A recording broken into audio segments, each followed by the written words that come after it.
नमस्कार मित्रांनो, तुमचं सर्वांचं आपल्या यूट्यूब चॅनलमध्ये स्वागत आहे. मित्रांनो, आज आपण स्थापत्य अभियांत्रिकी सहाय्यक जिल्हा परिषद असेल, PWD असेल किंवा WRD असेल, यासाठी स्थापत्य अभियांत्रिकी सहाय्यकची टेस्ट 8 आज आपण पाहणार आहोत. टेस्ट 8 आज आपली चालू आहे मित्रांनो. या अगोदर आपण 7 टेस्ट टाकलेल्या आहे मित्रांनो, त्या सुद्धा बघून घ्या. तर मित्रांनो, चला व्हिडिओला सुरुवात करूया. मित्रांनो, त्या अगोदर जे नवीन असतील त्यांनी चॅनलला सबस्क्राईब करायला विसरू नका, लाईक करा आणि व्हिडिओ आवडल्यास कमेंट सुद्धा करा. तर मित्रांनो, चला व्हिडिओला सुरुवात करूया. तर मित्रांनो, पहिला प्रश्न आहे, the specimen size of flexural strength test of concrete. कॉन्क्रीटच्या लवचिक शक्ती चाचणीसाठी नमुना आकार किती असतो? The specimen size for flexural strength test of concrete is. कॉन्क्रीटच्या लवचिक शक्ती चाचणीसाठी नमुना आकार किती असतो? The specimen size for flexural strength test of concrete is. कॉन्क्रीटच्या लवचिक शक्ती चाचणीसाठी नमुना आकार किती असतो, असा प्रश्न आहे मित्रांनो. तर या प्रश्नाचं उत्तर आहे डी नंबरचं. 600 mm च्या स्पॅनसाठी 150 × 150 × 700 mm एवढी स्पेसमेन साईज असते फ्लेक्झुरल स्ट्रेंथ टेस्ट कॉन्क्रीटची करण्यासाठी. लक्षात ठेवा. नंतरचा प्रश्न बघूया मित्रांनो. व्हिडिओ बनवण्याला खूप मेहनत लागते मित्रांनो. चॅनलला नक्की लाईक करा. पहिला लाईक करा, नंतर सबस्क्राईब करा. दुसरा प्रश्न आहे मित्रांनो, IS कोड 456/2000 नुसार किमान 200 mm किंवा त्यापेक्षा कमी आकारमानाच्या स्तंभाच्या बाबतीत ज्यांचे रिन्फोर्समिंग बार 12 mm पेक्षा जास्त नसतात, नाममात्र आवरण म्हणून वापरले जाते. As per IS 456/2000 in the case of column of minimum dimension of 200 mm or under whose reinforcing bar do not exceed 12 mm the normal cover used is. तर त्याच्यासाठी नॉर्मल कव्हर कितीचं वापरलं जातं? तर मित्रांनो, या प्रश्नाचं उत्तर आहे ए नंबरचं 25 mm. लक्षात ठेवा मित्रांनो. नंतरचा प्रश्न बघूया. नंतरचा प्रश्न आहे, which of the following is defined as the area of building measured at floor level. मजल्याच्या पातळीवर मोजले जाणारे इमारतीचे क्षेत्रफळ खालीलपैकी कोणते आहे? Which of the following is defined as the area of a building measured floor level. इमारतीचा फ्लोअर लेवल पासून मोजल्या जाणाऱ्या क्षेत्रफळाला काय म्हणतात? तर मित्रांनो, या प्रश्नाचं उत्तर आहे आपलं ए नंबरचं प्लिंथ एरिया. लक्षात ठेवा मित्रांनो. नंतरचा प्रश्न बघूया. Due to the presence of the cement drives the characteristics grey colour. सिमेंटच्या कोणत्या घटकामुळे वैशिष्ट्यपूर्ण राखाडी रंग प्राप्त होतो? सिमेंट मधील असा कोणता घटक असतो ज्याच्यामुळे सिमेंटला राखाडी रंग ग्रे कलर प्राप्त होतो? तर मित्रांनो, या प्रश्नाचं उत्तर आहे आपलं सी नंबरचं लोह ऑक्साईड, आयरन ऑक्साईडचा घटकामुळं सिमेंटला ग्रे कलर किंवा राखाडी रंग प्राप्त होतो. लक्षात ठेवा मित्रांनो. नंतरचा प्रश्न बघूया. नंतरचा प्रश्न आहे, during construction lightweight aerated concrete block are mostly use for. बांधकामादरम्यान हलक्या वजनाच्या एरेटेड कॉन्क्रीट ब्लॉक्सचा वापर मुख्यतः कशासाठी केला जातो? शिअर वॉलसाठी, पार्टिशन वॉलसाठी, फाउंडेशनसाठी का लोड बेअरिंग वॉलसाठी? During construction lightweight aerated concrete block कशासाठी वापरतात? तर मित्रांनो, या प्रश्नाचं उत्तर आहे आपलं बी नंबरचं पार्टिशन वॉलसाठी याचा वापर होतो. लक्षात ठेवा. नंतरचा प्रश्न बघूया मित्रांनो. नंतरचा प्रश्न आहे, स्केलचा एक प्रकार आहे ज्यावर सलग 3 परिमाणे मोजले जाऊ शकतात.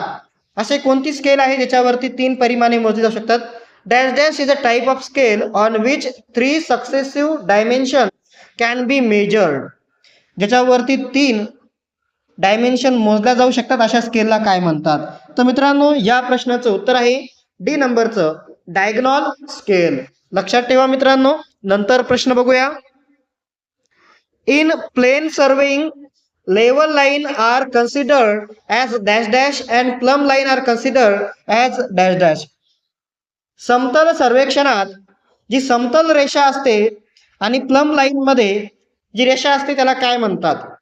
तर मित्रांनो, या प्रश्नाचं उत्तर आहे आपलं सी नंबरचं, की लेवल लाईन जी असते प्लेन सर्वेइंग मध्ये त्याला स्ट्रेट लाईन म्हणतात आणि प्लम लाईन जी असते त्याला पॅरलल लाईन म्हणतात. हे लक्षात ठेवा मित्रांनो. नंतरचा प्रश्न बघूया. नंतरचा प्रश्न आहे मित्रांनो, which of the following is an example of sedimentary rock? खालीलपैकी कोणते गाळाच्या खडकाचे उदाहरण आहे? तर मित्रांनो, कोणते गाळाचे खडकाचे उदाहरण आहे? तर या प्रश्नाचं उत्तर आहे मित्रांनो सँडस्टोन. सँडस्टोन हा सेडिमेंटरी रॉकचा किंवा गाळाच्या खडकाचं उदाहरण आहे मित्रांनो, लक्षात ठेवा. नंतरचा प्रश्न बघूया मित्रांनो. The process used for the manufacture of cement can be classified into dash dash types. सिमेंटच्या निर्मितीसाठी वापरल्या जाणाऱ्या प्रक्रियांचे वर्गीकरण किती प्रकारामध्ये केले जाते? तर मित्रांनो, या प्रश्नाचं उत्तर आहे बी नंबरचं, 2 प्रकारामध्ये सिमेंटच्या मॅन्युफॅक्चरिंगची वर्गीकरण केलं जातं. लक्षात ठेवा मित्रांनो. नंतरचा प्रश्न बघूया. In the case of the brick work is not measured in cubic metre. वीट कामामधील कोणतं काम आहे ज्याच्या बाबतीत ते क्युबिक मीटर मध्ये मोजले जात नाही? असं विटेचं कोणतं काम आहे? जनरली विटेचं काम क्युबिक मीटर मध्ये मोजतात, पण असं कोणतं काम आहे विटेचं की जे क्युबिक मीटर मध्ये मोजत नाही? तर मित्रांनो, या प्रश्नाचं उत्तर आहे अर्ध्या विटाची भिंत जी असते ती काम क्युबिक मीटर मध्ये मोजत नाही. कशामध्ये मोजतात हे तुम्ही मला कमेंट बॉक्स मध्ये सांगा, की अर्ध्या विटेची जी भिंत असते ती कशामध्ये मोजते, क्युबिक मीटर मध्ये मोजत नाही. नंतरचा प्रश्न बघूया मित्रांनो. नंतरचा प्रश्न पहा मित्रांनो. The constituent of paint in which suspension are held by which vehicle that also help in evenly distribution. सस्पेन्शन मधील पेंटचे घटक कोणत्या वाहनाने धरले जातात जे त्यांचे समान वितरण करण्यास मदत करतात? तर मित्रांनो, या प्रश्नाचं उत्तर आहे ए नंबरचं, बाइंडर. लक्षात ठेवा. नंतरचा प्रश्न बघूया मित्रांनो. व्हिडिओ जर आतापर्यंत आवडत असेल तर चॅनलला नक्की लाईक करा, सबस्क्राईब करा आणि कमेंट सुद्धा सांगा व्हिडिओ कसे आहेत. तर नंतरचा प्रश्न बघूया मित्रांनो. तुमच्या लाईक, कमेंट आणि सबस्क्राईबमुळं थोडासा उत्साह जास्त वाढतो आणि जास्तीत जास्त व्हिडिओ बनवण्याचा आपण प्रयत्न करणार आहोत. जास्तीत जास्त टेस्ट आपल्याला पेपरच्या अगोदर घ्यायच्या आहे मित्रांनो. चला पुढचा व्हिडिओ बघू. पुढचा प्रश्न बघूया. Which of the following method is quarrying is suitable for costly soft and stratified rock such as sandstone, limestone, laterite, marble and slate? वाळूचा खडा, चुनखडी, लॅटेराइट, संगमवरी आणि स्लेट यासारख्या महागड्या, मऊ आणि स्तरीकृत खडकांसाठी खालीलपैकी कोणती उत्खनन पद्धत योग्य आहे? मित्रांनो, या प्रश्नाचं उत्तर आहे आपलं ए नंबरचं, वेडिंग ही उत्खनन पद्धत सँडस्टोन असन, लाईमस्टोन असन, लॅटरेट असन, मार्बल असन, स्लेट असन या स्ट्रॅटिफाईड रॉकसाठी वेडिंग ही उत्खनन पद्धत योग्य आहे. लक्षात ठेवा मित्रांनो. नंतरचा प्रश्न बघूया. नंतरचा प्रश्न आहे, the type of pile foundation that is install in a soft strata to build a stable foundation for heavy structure by the method of resistance is called. प्रतिरोधक पद्धतीने जड संरचनासाठी स्थिर पाया तयार करण्यासाठी मऊ स्तरामध्ये स्थापित केलेल्या पाईल फाउंडेशनला काय म्हणलं जातं? तर मित्रांनो, या प्रश्नाचं उत्तर आहे सी नंबरचं, एंड बिअरिंग पाईल असं त्याला आपण म्हणतो. लक्षात ठेवा मित्रांनो. नंतरचा प्रश्न बघूया. नंतरचा प्रश्न आहे मित्रांनो, for which of the following application in levelling is an inverted staff reading most suitable. समतलीकरणातील खालीलपैकी कोणत्या अनुप्रयोगासाठी उलटा स्टाफ वाचन सर्वात योग्य असेल? Inverted staff reading is most suitable for levelling. तर मित्रांनो, या प्रश्नाचं उत्तर आहे आपलं डी नंबरचं, भिंतीवरील समतल करण्यासाठी इन्व्हर्टेड स्टाफ रीडिंग जास्त सुटेबल असेल. लक्षात ठेवा मित्रांनो. नंतरचा प्रश्न बघूया. त्यानंतरचा प्रश्न आहे, the horizontal platform that is use for connecting two flight for a staircase of a staircase is called. ज्या क्षैतिज प्लॅटफॉर्मचा वापर एका जिन्याच्या 2 फ्लाईट्सला जोडण्यासाठी केला जातो त्याला काय म्हणतात? तर मित्रांनो, या प्रश्नाचं उत्तर आहे आपलं बी नंबरचं, लँडिंग. लक्षात ठेवा मित्रांनो, 2 फ्लाईटला आडव्या याच्यामध्ये जोडणाऱ्या जो जे असतो त्याला आपण लँडिंग असं म्हणतो. नंतरचा प्रश्न बघूया मित्रांनो. नंतरचा प्रश्न आहे मित्रांनो, according to IS 456/2000 for an RCC footing, the thickness of the footing it at the edge shall not be less than dash dash for footing on soil. IS 456/2000 नुसार RCC फुटिंगसाठी फुटिंगवरील पायाची जाडी यापेक्षा कमी नसावी. तर मित्रांनो या प्रश्नाचं उत्तर आहे आपलं सी नंबरचं 150 mm पेक्षा फुटिंगची पायाची जाडी नसावी. हे लक्षात ठेवा मित्रांनो. नंतरचा प्रश्न बघूया. नंतरचा प्रश्न पहा मित्रांनो, level surface in term of levelling is. सपाटीकरणाच्या दृष्टीने समतल पृष्ठभाग म्हणजे काय असतं? Level surface in term of levelling is नेमका हॉरिझॉन्टल सरफेस असतो का, कर्व सरफेस असतो का, व्हर्टिकल सरफेस असतो का, डॅटम सरफेस असतो? तर level surface in term of levelling सपाटीकरणाच्या दृष्टीने समतल पृष्ठभाग म्हणजे या प्रश्नाचं उत्तर आहे मित्रांनो बी नंबरचं वक्र पृष्ठभाग किंवा कर्व सरफेस असं त्याला आपण म्हणतो. लक्षात ठेवा मित्रांनो. नंतरचा प्रश्न बघूया. नंतरचा प्रश्न आहे मित्रांनो, which of the following does not represent the grade of bitumen base on viscosity. खालीलपैकी कोणता स्निग्धतेवर आधारित बिटुमेनचा दर्जा दर्शवत नाही? VG50, VG30, VG20 का VG40? तर मित्रांनो या प्रश्नाचं उत्तर आहे आपलं ए नंबरचं VG50 हा बिटुमेनचा विसोसिटीवरती अवलंबून नसणारा दर्जा नाहीये मित्रांनो. लक्षात ठेवा. नंतरचा प्रश्न बघूया. नंतरचा प्रश्न मित्रांनो, silt content in fine aggregate leads to. जर फाईन ॲग्रिगेट मध्ये सिल्ट कंटेंट असेल तर त्याच्यामुळे काय होऊ शकतं? ड्युरेबिलिटी वाढू शकते, टिकाऊपणा वाढू शकते का, श्रिंकेज वाढू शकतो का, परमेबिलिटी कमी होऊ शकते का, एक्सलेंट बॉन्ड कॅरेक्टरिस्टिक्स होऊ शकतं? तर मित्रांनो या प्रश्नाचं उत्तर आहे आपलं बी नंबरचं श्रिंकेजचं प्रमाण वाढू शकतं मित्रांनो, इन्क्रीज होऊ शकतं जर फाईन ॲग्रिगेट मध्ये सिल्टचं कंटेंट जास्त असेल तर. लक्षात ठेवा मित्रांनो. नंतरचा प्रश्न बघूया. नंतरचा प्रश्न आहे, in India stone with a specific gravity less than for building are consider unsuitable. भारतात विशिष्ट गुरुत्व यापेक्षा कमी असलेले दगड इमारतीसाठी अयोग्य मानले जातात. तर किती स्पेसिफिक ग्रॅव्हिटी असायला पाहिजे दगडाची ज्याचा आपल्याला इमारतीमध्ये वापरायचं असेल तर मित्रांनो या प्रश्नाचं उत्तर आहे आपलं सी नंबरचं 2.4 एवढी स्पेसिफिक ग्रॅव्हिटी असायला पाहिजे स्टोनची. त्यावेळेस आपण त्याला कमी जर असेल त्याच्यापेक्षा तर त्याला आपण मानू शकत नाही. लक्षात ठेवा मित्रांनो. नंतरचा प्रश्न बघूया. नंतरचा प्रश्न आहे मित्रांनो, Blaine air permeability apparatus is use to determine the dash dash of the Portland cement. Portland सिमेंटचे डॅश डॅश निर्धारित करण्यासाठी प्लेन एअर पारगम्यता उपकरण वापरले जाते. ब्लेन एअर परमेबिलिटी ॲपॅरेटस जी टेस्ट असते ती पोर्टलँड सिमेंटची ती नेमकी कशासाठी असते? तर मित्रांनो या प्रश्नाचं उत्तर आहे आपलं सी नंबरचं फाईननेस सूक्ष्मता चाचणी करण्यासाठी, फाईननेस टेस्ट करण्यासाठी सिमेंटची आपल्याला ब्लेन एअर परमेबिलिटी ॲपॅरेटस वापरावं लागतं. लक्षात ठेवा. नंतरचा प्रश्न बघूया मित्रांनो. नंतरचा प्रश्न आहे मित्रांनो, the maximum shear stress in Newton per mm square in reinforced concrete beam of M25 grade as per IS 456/2000 is given as. IS 456/2000 नुसार M25 ग्रेडच्या प्रबलित कॉन्क्रीट बीम मध्ये जास्तीत जास्त शिअर स्ट्रेस हा न्यूटन पर mm स्क्वेअर मध्ये दिला जातो. किती असतो नेमका शिअर स्ट्रेस M25 चा RCC बीम मध्ये मित्रांनो? तर या प्रश्नाचं उत्तर आहे मित्रांनो ए नंबरचं 3.1 न्यूटन पर मीटर स्क्वेअर एवढा शिअर स्ट्रेस असतो M25 ग्रेडचा RCC बीम मध्ये. लक्षात ठेवा मित्रांनो. नंतरचा प्रश्न बघूया.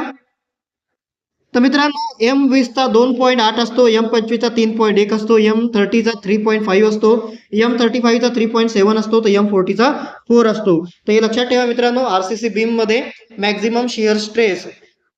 ठीक आहे. नंतरचा प्रश्न बघूया. एवढे हार्ड क्वेश्चन विचारणार नाही, बेसिक लेवलचे प्रश्न असतात पण जास्तीत जास्त आपल्याला घेण्याचा प्रयत्न करतोय आपण. शेवटी सांगता येत नाही कसे प्रश्न पडतील तर. नंतरचा प्रश्न बघूया मित्रांनो.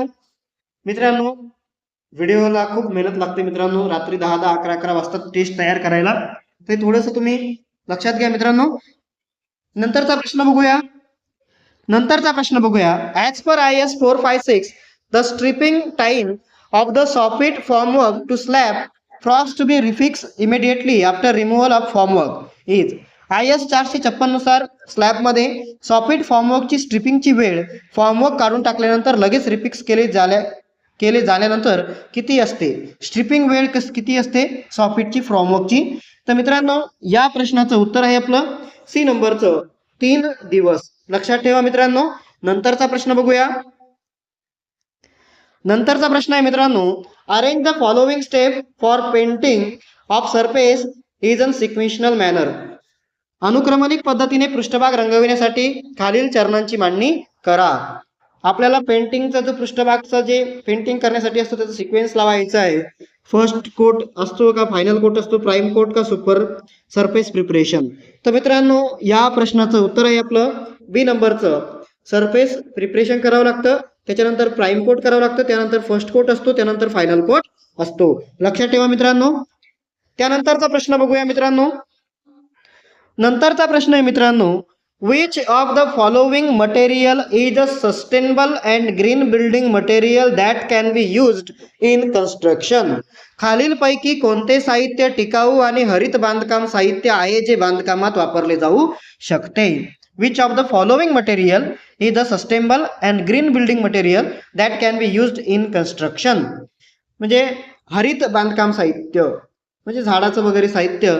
तर मित्रांनो याचं उत्तर आहे बांबू. लक्षात ठेवा मित्रांनो, हरित बांधकाम साहित्य म्हटलेलं आहे, बांबू हे हरित बांधकाम साहित्य आहे. नंतरचा प्रश्न बघूया मित्रांनो. The least count of theodolite is. थिओडोलाइटचा सर्वात कमी गणना किती असते? तर मित्रांनो या प्रश्नाचं उत्तर आहे आपलं ए नंबरचं 1 सेकंद. 1 सेकंद एवढी थिओडोलाइटची लिस्ट काउंट असतो. लक्षात ठेवा मित्रांनो. नंतरचा प्रश्न बघूया. नंतरचा प्रश्न आहे मित्रांनो, the magnetic compass can be use to measure. एक चुंबकीय होकायंत्र काय मोजण्यासाठी वापरले जाऊ शकते? तर मित्रांनो या प्रश्नाचं उत्तर आहे आपलं ए नंबरचं चुंबकीय मेरिडियन आणि चुंबकीय बेरिंग दोन्ही मोजण्यासाठी आपल्याला मॅग्नेटिक कंपासचा आपण वापर करू शकतो. लक्षात ठेवा मित्रांनो. नंतरचा प्रश्न बघूया. Defect due to fungi occur when the moisture content of timber is above. बुरशीमुळे होणारे दोष तेव्हा उद्भवते जेव्हा लाकडाची आर्द्रता किती टक्केपेक्षा जास्त असते? तर मित्रांनो या प्रश्नाचं उत्तर आहे आपलं डी नंबरचं 20% पेक्षा जास्त आर्द्रता असेल तर बुरशी दोष लाकडामध्ये येऊ शकतो मित्रांनो. लक्षात ठेवा. नंतरचा प्रश्न बघूया मित्रांनो. मित्रांनो चॅनलला नक्की सबस्क्राईब करा, लाईक करा आणि तुमचे काही प्रश्न असेल तर कमेंट सुद्धा करा आणि व्हिडिओ कसा वाटला हे मला नक्की सांगा. नंतरचा प्रश्न आहे, which of the following type of soil have excellent workability as a construction material. खालीलपैकी कोणत्या प्रकारच्या मातीमध्ये बांधकाम साहित्य म्हणून उत्कृष्ट कार्यक्षमता असते? Which of the following type of soil have excellent workability as a construction material. तर मित्रांनो या प्रश्नाचं उत्तर आहे आपलं सी नंबरचं चांगल्या दर्जाची रेव किंवा वेल ग्रेडेड ग्रॅव्हल जे असतं हे जे आहे चांगल्या उत्कृष्ट कार्य वर्कॅबिलिटी असते याच्यामध्ये कन्स्ट्रक्शन मटेरियल साठी. लक्षात ठेवा. नंतरचा प्रश्न बघूया मित्रांनो. नंतरचा प्रश्न आहे, which of the following accelerating admixture is harmful for reinforce concrete and pre stress concrete. प्रबलित कॉन्क्रीट आणि प्री स्ट्रेस कॉन्क्रीट साठी खालीलपैकी कोणते प्रवेगक मिश्रण हानिकारक आहे? Which of the following accelerating admixture is harmful for reinforcement concrete and pre stress concrete. तर मित्रांनो या प्रश्नाचं उत्तर आहे सी नंबरचं कॅल्शियम क्लोराईड हे घातक आहे प्रबलित म्हणजे आरसीसी कॉन्क्रीट साठी आणि प्री स्ट्रेस कॉन्क्रीट साठी. लक्षात ठेवा मित्रांनो. नंतरचा प्रश्न बघूया. नंतरचा प्रश्न आहे मित्रांनो, the painting of wall, door and window is measured in. भिंती असतील, दरवाजे असतील, खिडक्यांची जी खिडक्या असतील किंवा पेंटिंग असेल, म्हणजे पेंटिंग, खिडक्यांचं पेंटिंग, भिंतीचं पेंटिंग, दरवाजाचं पेंटिंग, हेच याचं एकक काय असतं किंवा ते कशामध्ये मोजलं जातं? ग्राम मध्ये मोजतात, क्युबिक मीटर मध्ये मोजतात, का पाऊंड मध्ये मोजतात, का स्क्वेअर मीटर मध्ये मोजतात? तर मित्रांनो या प्रश्नाचं उत्तर आहे डी नंबरचं, चौरस मीटर मध्ये भिंती, दरवाजे, खिडक्यांचं पेंटिंग हे मोजतात स्क्वेअर मीटर मध्ये. लक्षात ठेवा मित्रांनो. नंतरचा प्रश्न बघूया. नंतरचा प्रश्न बघा मित्रांनो, a current meter is device used for measuring the. Current meter जे एक उपकरण आहे ते काय मोजण्यासाठी वापरतात? नेमकं सरफेस टेन्शन ऑफ फ्लुइड, द्रव पृष्ठभागाचा ताण मोजण्यासाठी, प्रेशर ऑफ अ फ्लुइड, द्रव पदार्थाचा दाब मोजण्यासाठी, velocity of the flow of the fluid, द्रवाच्या प्रवाहाचा वेग मोजण्यासाठी, का विस्कोसिटी ऑफ द फ्लुइड, द्रवाची स्निग्धता मोजण्यासाठी करंट मीटर कशासाठी वापरतात?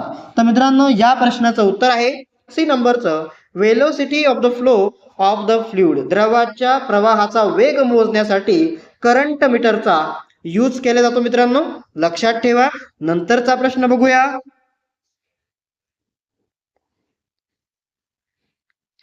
Which of the following is a purpose served by lintel. खालीलपैकी कोणता उद्देश लिंटेलद्वारे पूर्ण केला जातो? Which of the following is a purpose served by lintel. तर मित्रांनो या प्रश्नाचं उत्तर आहे आपलं, to support the wall above the opening to support the wall, भिंतीला सपोर्ट करण्यासाठी ओपनिंगकडून भिंतीला सपोर्ट करण्यासाठी लिंटेलचा उपयोग केला जातो मित्रांनो. नंतरचा प्रश्न बघूया मित्रांनो व्हिडिओ जर आतापर्यंत आवडला असेल तर चॅनलला नक्की लाईक करा, सबस्क्राईब करा, कमेंट सुद्धा करा. नंतरचा प्रश्न बघूया मित्रांनो आपण. नंतरचा प्रश्न आहे, the repair work that are usually carried out every 4th year are known as. साधारणपणे दर 4थ्या वर्षी चालणारी दुरुस्तीची कामे काय म्हणून ओळखली जातात? सोपा प्रश्न आहे मित्रांनो. तर या प्रश्नाचं उत्तर आहे मित्रांनो डी नंबरचं, क्वॅड्रिन्युलर रिपेअर वर्क असं त्याला आपण म्हणतो, चतुर्वार्षिक दुरुस्तीची कामं. मराठीमध्ये जर हा प्रश्न पडला तर तुम्ही लवकर ओळखणार, पण इंग्लिशमध्ये पडला असता तर थोडंसं अडकलं असतं. लक्षात ठेवा मित्रांनो या प्रश्नाचं उत्तर काय आहे. तर नंतरचा प्रश्न बघूया मित्रांनो. नंतरचा प्रश्न आहे मित्रांनो, the bearing of a magnetic meridian of line is south 32 degree 10 minute west. If the magnetic declination is 7 degree 40 minute east, then true bearing is. रेषेचे चुंबकीय बेरिंग हे साऊथ 32 डिग्री 10 मिनिट वेस्ट आहे. जर चुंबकीय घट ही 7 डिग्री 40 मिनिट पूर्व असेल तर खरे बेरिंग काय आहे, ट्रू बेरिंग काय आहे? तर मित्रांनो ट्रू बेरिंग काढण्यासाठी आपल्याला मॅग्नेटिक बेरिंग मध्ये प्लस किंवा मायनस करावं लागतं. मॅग्नेटिक डिक्लेशनला प्लस केव्हा करायचं जर ईस्ट असेल तर, आणि मायनस केव्हा करायचं वेस्ट असेल तर. त्याच्या अगोदर आपल्याला शोधावं लागतं की यस 32 डिग्री 10 मिनिट वेस्ट नेमकं हे काय, याला आपल्याला अगोदर चरण पूर्ण वर्तुळ पद्धतीमध्ये करावं लागतं. तर हे लक्षात ठेवा मित्रांनो आपल्याला इथं काय करावं लागेल अगोदर, हे जे चरण बेरिंग मध्ये दिलेले, चरण पद्धतीमध्ये दिलेलं आहे, याला आपल्याला पूर्ण वर्तुळ पद्धतीमध्ये अगोदर करून घ्यावं लागेल मित्रांनो. या 32 डिग्री 10 हे साऊथ वेस्ट मध्ये आहे. हे असं डायरेक्शन असतं, म्हणजे साऊथ वेस्ट मध्ये येत आहे, म्हणजे 180 पेक्षा शिल्लक जात आहे. मग आपल्याला काय करायचं, 180 हे 32-10 मध्ये मिळवायचे आहे. 180 जर आपण 32-10 मध्ये मिळवले तर किती होतील, 210. तर मित्रांनो किती होतील, 212 डिग्री 10 मिनिट होईल. त्याच्यानंतर आपल्याला जे ईस्ट म्हणलेलं आहे, ईस्ट म्हणल्यानंतर त्याच्यामध्ये आपल्याला काय करावं लागेल मित्रांनो, प्लस करावं लागेल 60 डिग्री 40 ला. 60 डिग्री 40 ला आपल्याला काय करावं लागेल, प्लस करावं लागेल. तर मित्रांनो इथं होईल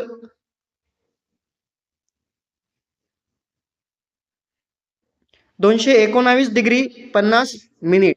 219 डिग्री 50 मिनिट. तर मित्रांनो इथं 219 डिग्री 50 मिनिट दिसत नाहीये, तर त्यांनी पुन्हा त्याला काय केलेलं आहे, चरण पद्धतीमध्ये केलेलं आहे. तर मग काय करायचं, 219 डिग्री 50 मिनिटला 180 मधून मायनस करा मित्रांनो. म्हणजे आता वरती हे 19 आहे आणि 23, 39 पण आणि 39 डिग्री 50 मिनिट असं ते होईल मित्रांनो.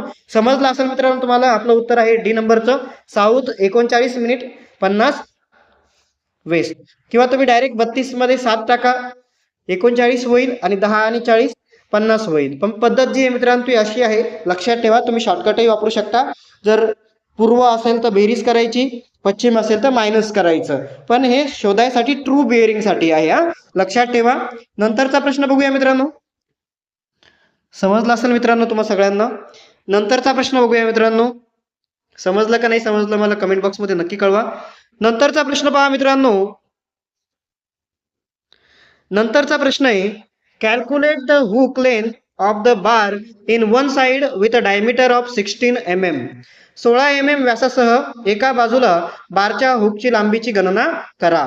Calculate the hook length of the bar is one side with a diameter of 60 mm. 16 mm चा जो बार असतो त्याची एका साइडचं जे हुक असते त्याची लांबी शोधा असं त्यांचं म्हणणं आहे. तर मित्रांनो या प्रश्नाचं उत्तर आहे आपलं बी नंबरचं 144 mm.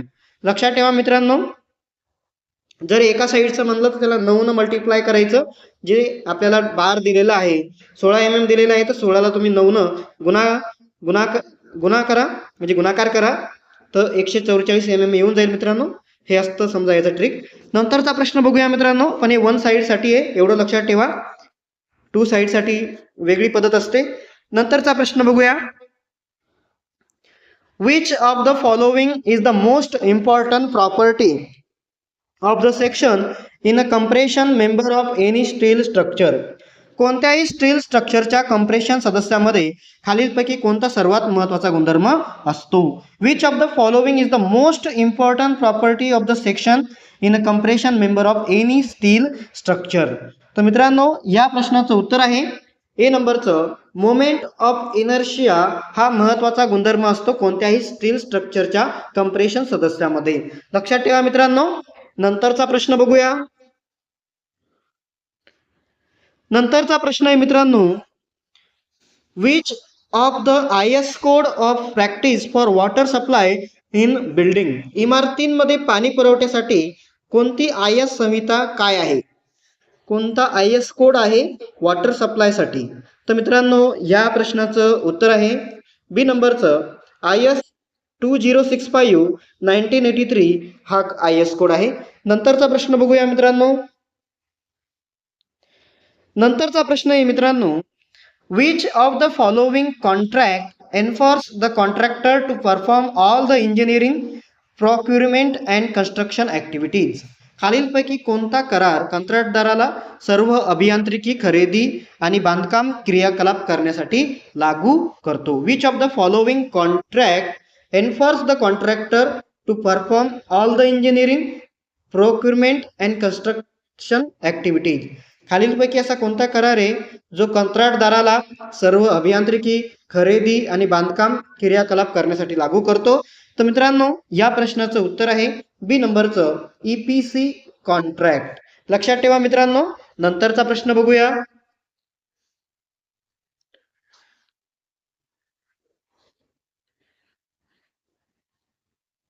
नंतरचा प्रश्न आहे मित्रांनो, which of following contract has contractor and government share at 60% and 40% of the total project cost respectively?